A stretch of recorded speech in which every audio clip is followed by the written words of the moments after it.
Welcome to bird media. నేను మీ పవన్ కృష్ణమూర్తి. ఇది చాలా కాంట్రడిక్టింగ్ కాన్సెప్ట్ అనండి. బయట చర్చ మామూలుగా జరగట్లా. ఎందుకంటే వైసీపీలో టికెట్ కావాలంటే ఏం చేయాలి? ఆప్షన్స్: ప్రజల్లో మంచి పేరు ఉండాలా, గెలిచే సత్తా ఉండాలా, పార్టీ కోసం కష్టపడాలా. ఇవన్నీ పాత రూల్స్. ఇప్పుడు సరికొత్తగా ఇంకో అర్హత కూడా వచ్చింది అని ఒక చర్చ జరుగుతోంది. అదే మతం మార్చుకోవాలి. మీరు విన్నది నిజమే. ఇదేమీ నేను వేగ్గా చేసేటువంటి అలిగేషన్ కానే కాదు, నేను ఏదో నోటుకొచ్చింది మాట్లాడడం కానే కాదు. బయట జరుగుతున్నటువంటి చర్చ యథాతథంగా మీ ముందుకు తీసుకొస్తున్నా. వైసీపీలో చేరాలంటే అక్కడ ఉండాల్సింది జనంలో మంచి పేరు, లేదంటే పార్టీ కోసం కష్టపడడం, డబ్బులు ఖర్చు పెట్టడం, ఇవన్నీ కాదు. ఇక్కడ కావాల్సిన కొత్త అర్హత మతం మార్చుకోవాలి. దానికి తగ్గట్టుగానే ఉండాలి. ఇదేం మేము చెప్పేది కాదు. వైసీపీ నేతల చుట్టూ తాజాగా వినిపిస్తున్న ఆరోపణలని, బయటకు వస్తున్నటువంటి వ్యవహారాలని చూస్తే బయటకు వస్తున్న సెటైర్ ఇది. ఎగ్జాంపుల్, జోగి రమేష్ కుటుంబం. జోగి రమేష్ కుటుంబం మతం మార్చుకుంది అన్న విషయం ఆయన కోడలు చేసినటువంటి ఆరోపణలతోటి బయటకు వచ్చింది. సో దీంతో అసలు విషయం ఏంటో తెలుసుకున్న లోపే అరే ఇది ఎప్పుడు జరిగింది బాస్ అంటూ జనాలు షాక్ అయిపోతున్నారు. ఇక ద్వారంపూడి చంద్రశేఖర్ రెడ్డి విషయంలో కూడా పాత వీడియో ఒకటి వైరల్ అయింది. మన ప్రభువు పాలన ఉండాలి అంటే జగన్ సీఎంగా ఉండాలి, ఒక క్రైస్తవుడు సీఎంగా ఉండాలి, రాబోయే రోజుల్లో ఖచ్చితంగా మీరు క్రైస్తవుడిని సీఎంగా చూస్తారు అంటూ గతంలో ద్వారంపూడి చంద్రశేఖర్ రెడ్డి చేసినటువంటి వ్యాఖ్యలు. సో ఆయన మాట్లాడిన ఆ వీడియో మీద కూడా బయట పెద్ద చర్చ జరుగుతోంది. పోనీ ఇక్కడితో ఆగిందా అంటే, బొత్స సత్యనారాయణతో పాటు మరికొందరు వైసీపీ నేతలు వాళ్ళ మతపరమైనటువంటి వ్యవహార శైలిపైన కూడా సోషల్ మీడియాలో అనేక ప్రశ్నలు ఇక్కడ వినిపిస్తున్నాయి. ఇక జగన్మోహన్ రెడ్డి ప్రభుత్వ హయాంలో మత మార్పిడుల మీద అప్పట్లోనే పెద్ద రాజకీయ వివాదం జరిగింది. ఆళ్ల రామకృష్ణారెడ్డి ఏమో పాస్టర్లతో సమావేశాలు నిర్వహించడం, టార్గెట్లు ఇచ్చారని ఆరోపణలు, ఇవన్నీ వీడియోలు వైరల్ అయ్యాయి. తెనాలిలోనేమో మత మార్పిడి కోసం ఒక ప్రత్యేక స్థలమే ఏర్పాటు చేయడానికి అనుమతుల అంశం కూడా అప్పట్లో వివాదాస్పదమైంది. ఇక మత మార్పిడి హక్కు అంటూ వచ్చిన కొన్ని అభిప్రాయాల మీద కూడా పెద్ద రాజకీయ దుమారమే లేగింది, అందరికీ తెలిసిందే. సో ఇవన్నీ కలిసి చూస్తే ఇప్పుడు రాజకీయంగా ఒక చాలా వ్యంగ్యమైనటువంటి ప్రశ్న ఎదురవుతోంది. వైసీపీలో కొత్త నాయకత్వానికి కొత్త క్వాలిఫికేషన్ ఏంటి? ప్రజల్లో పట్టు ఉందా? సరే. క్యాడర్ ఉందా? బాగుంది. డబ్బు ఉందా? ఓకే. ఇక ఫైనల్గా మతం మార్చుకున్నావా? అయితే వెల్కమ్ టు ది క్లబ్ అన్నట్ట. ఏమో ఇలాగే వినిపిస్తోంది. ఎందుకంటే ప్రజాస్వామ్య రాజకీయాల్లో పార్టీ టికెట్ అనేది ప్రజల ఓట్ల కోసం పోటీ చేసేటువంటి అవకాశం.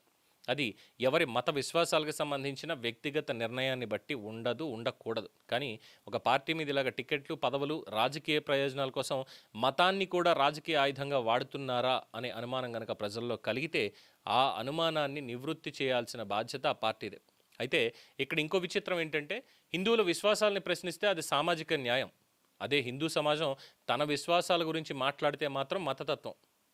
ఇదే రాజకీయ లాజిక్ అయితే లాజిక్ కూడా ఒకసారి మతం మార్చుకోవాల్సిందే. ఎందుకు అనంటే జగన్మోహన్ రెడ్డి గారు అన్నటువంటి మాట ఏంటో తెలుసా? What kind of secularism it is, what kind of country we are living in, what kind of Hinduism it is. ఇది ఆయన అన్నటువంటి మాటలు. అలాగే ఆయన కూడా 2014 ఎన్నికలు, 19 ఎన్నికల దగ్గర చూసినప్పుడు 19 ఎన్నికల దగ్గరకు వచ్చేసరికి హిందువుల ఓట్లు కూడా పడాలి అనేటువంటి దాంతో వెళ్ళి రాజగురు ఉన్నారుగా, మన మధ్యన విమర్శించినటువంటి వ్యక్తి, ఆయనతోటి అదే విశాఖపట్నం రాజగురు అండి స్వరూపానంద, ఆయన కూడా తీసుకెళ్ళి ఎక్కడ వారణాసిలోనో సమ్వేర్ ఆయన్ని ముంచి లేపారు పైకి. గర్వాప్సి అయిపోయాడని, ఇంకోటి ఆయనకి ఏకంగా యజ్ఞోపేతం కూడా వేసేసి ఇవన్నీ కూడా చేసుకుంటూ వచ్చారు. కానీ చివరాఖరికి మళ్ళీ బయటకు వచ్చినవన్నీ చూస్తే వరుసగా 5 ఏళ్లలో కూడా ఏం మాట్లాడారు, ఏ సాంప్రదాయాలు ఏమయ్యాయి, గుళ్ళలో ఆచారాలు ఏమయ్యాయి, గుళ్ళలో విగ్రహాలకి ఏమయ్యింది, ఇవన్నీ కూడా పరిగణలోకి తీసుకోవాల్సి వస్తుంది. సో ఇక్కడ ఇదే లాజిక్ అనుకుంటే మాత్రం ఖచ్చితంగా లాజిక్ కూడా మతం మార్చుకోవాలన్నది దానికి. సో ప్రజల్ని మతం పేరుతోటి విడదీయడమే పెద్ద తప్పు. ఒక మతాన్ని టార్గెట్ చేయడం అనేది తప్పు. అదే సమయంలో మత మార్పిడిని రాజకీయ ప్రయోజనాలకి ఉపయోగించారు అనేటువంటి ఆరోపణలు వచ్చినప్పుడు వాటి మీద ప్రశ్నించడం కూడా ఎక్కడా తప్పు కాదు. ఎందుకంటే ఓటు కోసం ప్రజల మత విశ్వాసాలను వాడుకుంటే ప్రజలు కూడా ఒకరోజు అదే ప్రశ్న అడుగుతారు ఖచ్చితంగా. మా ఓటు కావాలంటే మమ్మల్ని ఎందుకు మతం పేరుతో విభజిస్తున్నారు అని. ఇక హిందుత్వంపై దాడి పేరుతో హిందువుల విశ్వాసాలని కించపరచడం, మరోవైపు మత మార్పిడులపై వచ్చే ఆరోపణల్ని పట్టించుకోకపోవడం, ఇది నిజంగా సెక్యులరిజమా లేక సెలెక్టివ్ సెక్యులరిజమా?